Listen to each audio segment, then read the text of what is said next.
Eh bien, ça fait 2 semaines que je suis au volant de cette Nissan Quest 3.5 SE et j'en reviens pas à quel point elle me fait penser à une navette spatiale. Vous pensez-y, là, 7 passagers, 7 astronautes dans la navette. OK. C'est peut-être son aspect visuel, son esthétique, intérieur comme extérieur, qui me fait penser à une navette spatiale. J'aime bien son look, c'est très distinct par rapport à la compétition et pour moi, je trouve que c'est un bon critère d'achat. On n'en voit pas beaucoup sur les routes et c'est normal, on n'aime pas se faire voir dans la voiture qui ressemble comme à ceux de tous nos voisins, si on veut. Au moment où la Quest a été lancée, bon, il y a eu un petit peu de mauvais commentaires concernant son aménagement intérieur, beaucoup de bruit de caisse, de rossignol, des rattles, si on veut. Je peux dire en 2006 que ça s'est grandement amélioré. J'ai à peine entendu des bruits, le tableau de bord très silencieux, peut-être un petit peu de bruit en arrière, les sièges arrière, légèrement, mais dans l'ensemble, ils ont fait un bon travail pour s'améliorer. Sous le capot de la Quest, on retrouve le fameux moteur Nissan 3,5 litres V6 de 240 chevaux.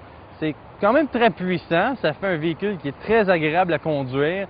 Les reprises sont bonnes, on peut même courser avec des Mustang à moteur V6 comme on l'a fait avec 7 passagers à bord, c'était très plaisant. Et en ce qui concerne la tenue de route aussi, c'est pas une voiture sport, mais elle fait son gros possible pour en imiter un. Donc c'est le fun à conduire, j'aime bien ce type de mini-fourgonnette qui fait tout, qui peut transporter la famille et qui donne un certain agrément de conduite aussi.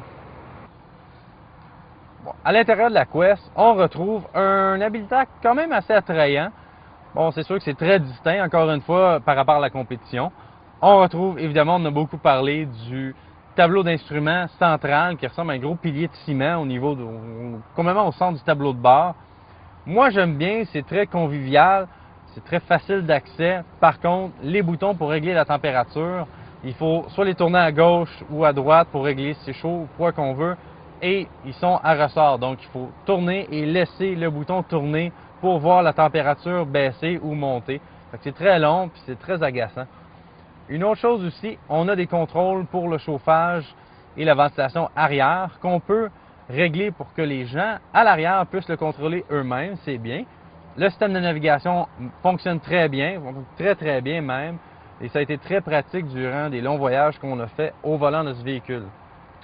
On a aussi les sièges qui sont plutôt inconfortables, je dirais, parce que il me semble que l'être humain a une courbure dans la colonne qui est dans le bas du dos. Et les sièges en avant, la courbure est au centre du dossier. Donc, on n'est jamais vraiment confortable. On peut jouer avec les boutons du siège électrique pour essayer de trouver une bonne position de conduite. On a de la misère à le trouver.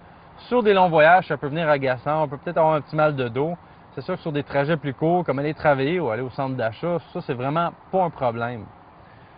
Entre les deux sièges avant, on a aussi un porte-gobelet qui est en fait peut-être une petite console pliable qu'on peut barrer en place et qu'on peut replier vers le bas pour aller insérer des DVD dans le système de divertissement qui est caché sous le siège du passager. La seule chose, c'est quand il est barré en place, ça branle beaucoup quand on est sur l'autoroute. Puis quand on met le café dans le porte-gobelet, par exemple, et ça branle, on voit ça branler, on a l'impression que ça va tomber. Mais c'est jamais arrivé. Je suis assis dans la 3e rangée de sièges de la Quest et c'est quand même assez confortable. On a fait de la grande route et j'étais assis quelques heures ici à l'arrière et ça me plaisait bien. Quand on arrive à l'arrière, il y a une marche qu'il faut monter. On a l'impression qu'on est assis de façon théâtrale, on est assis plus haut que tout le reste des passagers dans le véhicule. Une chose que j'aime bien, c'est les vitres au plafond. Ça donne un sens, c'est très aéré, très éclairé à l'arrière. On n'a pas claustrophobe du tout. Et même si ça nous agace, on peut les fermer. On a aussi le système de DVD avec 2 écrans. C'est très bien, mais il y a des gens qui étaient assis à l'arrière qui ont préféré fermer l'écran pour se concentrer à voir l'écran qui était plus en avant parce que l'écran est trop proche. Donc, ça les rendait un petit peu... c'était étourdissant un peu à la longue, mais ça dépend peut-être du film que l'on regarde. Une bonne note pour la caméra arrière. Je donne un exemple. S'il y a des gens qui sont assis dans la 3e rangée, et ils bloquent la vue du conducteur lorsqu'il vient le temps de reculer. Donc, quand le conducteur fait marche arrière, il y a une caméra qui affiche sur l'écran du système de DVD. Donc, on voit les véhicules à l'arrière et il y a aussi un sonore de recul. Donc, on approche un objet, ça fait du bruit. Et il y a aussi des lignes dans l'écran, des guides pour nous aider à reculer et à s'assurer qu'on n'accroche à rien finalement. Une dernière chose que j'aime bien, c'est avec la télécommande du véhicule, on peut ouvrir à distance les deux portes coulisson ainsi que le haillon arrière. C'est très pratique quand on vient avec des emplettes ou des enfants sous le bras. On a juste à peser sur le bouton et les portes s'ouvrent tout seules. Le plancher, par contre, je trouve que c'est un défaut parce que lorsque vient le temps de replier les sièges pour faire un plancher plat, eh bien, c'est pas toujours le cas et on est pris avec des appuis-têtes que là, on ne sait pas où les mettre parce qu'il faut les enlever pour tout replier les sièges. Si on compare au système Stone Go de Chrysler, dont j'ai eu la chance d'essayer récemment, eh bien, le système de la Quest est légèrement déficient. Mais la Quest 3.5 SE 2006, comme celui-ci, a un prix de base de 46 400 $. C'est pas très abordable, mais en termes de mini-fourgonnettes luxueuses, c'est dans les prix, ça varie entre 47 et 50 000 $ environ. Il faut dire que vous pouvez vous procurer une Quest de base pour environ 32 000 $, ce qui est quand même intéressant, et ça vient aussi avec le moteur puissant, le moteur V6. En ce qui concerne ce véhicule, la Quest, j'aime très bien même, si on peut peut-être pardonner les petits défauts agaçants à l'intérieur.